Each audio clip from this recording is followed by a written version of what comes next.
There was an explosion in Waukegan last night. Lake County felt it. They sent the fire department. The building exploded. It was a chemical plant that exploded last night, and it shook the ground from Wisconsin to Milwaukee.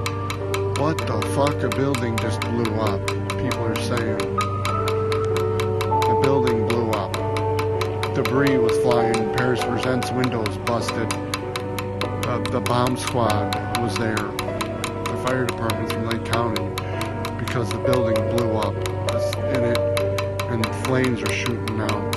And it blew debris. People were driving by and said, "Oh my fucking God, the building blew up." The building.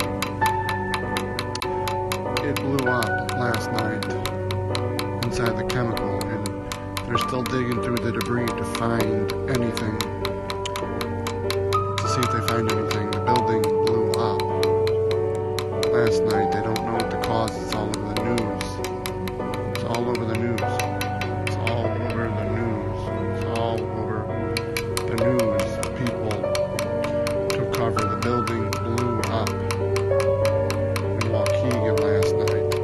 The fire department put it out around 6:30 this morning, and they're still there investigating. They had the dogs out on the run looking for the person that blew the building up.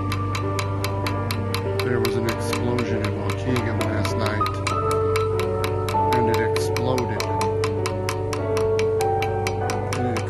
Last night in Waukegan.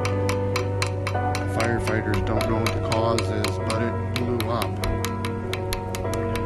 The building has been destroyed. It was debris. Oh my God, it blew cars up.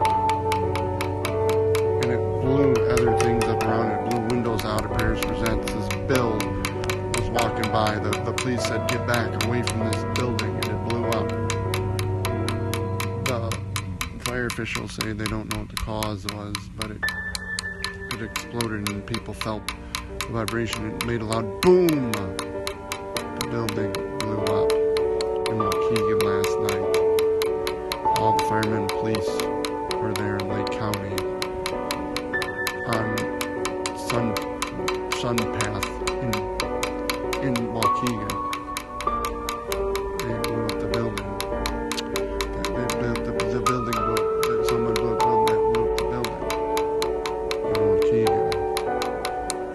The fire officials say it was a massive fire. It sent all of